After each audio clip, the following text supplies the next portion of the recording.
What is the point of continuing to read out phone calls with foreign leaders that suggest perpetually, for weeks now, the prospect of additional economic sanctions against Russia without any action actually occurring? Well, it's an indication, and I think it should be an unmistakable signal to the Russians that there are active discussions underway about possible additional economic costs that could be imposed on Russia. That happens to be a fact. But they've heard that for the better part of 3 months now, since we were in Manila, then the last stage of sanctions being applied. Mm-hmm. What is the point of continuing to discuss if the actions that the West finds vexing continue to happen in Ukraine and the sanctions never come? Well, I think what we've seen in Ukraine over the course of the last probably couple of months, as you point out, is a lot of mixed signals that we've seen from Russia. That there have been indications where there have been reports that troops were being withdrawn from the border with Ukraine. I mean, do you believe this is working? Well, I think that there are any number of reasons for us to be concerned about the continuing situation that we see on the ground in Ukraine. There's still a lot of violence there.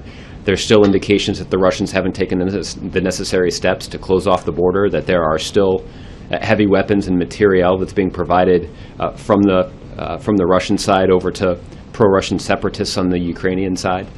There continue to be concerns about whether or not President Putin is actually using the influence he has with those pro-Russian separatists to encourage them to abide by a ceasefire agreement. Well, the fact that we're talking about imposing additional costs on the Russians is an indication that there's more we'd like the Russians to do. That's true. And I guess I'm just trying to get to the heart of the matter. Why is perpetually talking about it better than not doing it? Better than doing it? Well, again, what we would like to align here are Russia's steps with possible consequences.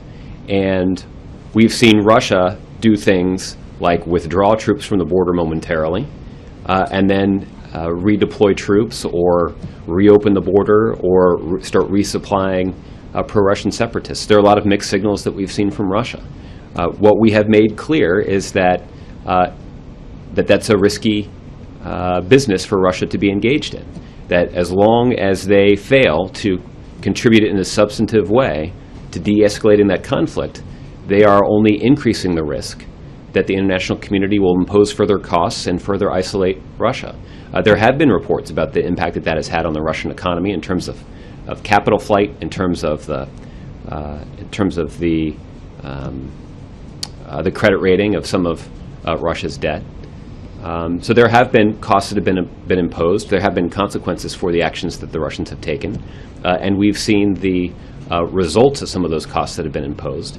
But that's correct. There is more that we would like to see Russia do, and there will continue to be close coordination between among the United States and our allies in Western Europe, principally, that put Russia at risk of sustaining further costs if they fail to act constructively to de-escalate the conflict in Ukraine.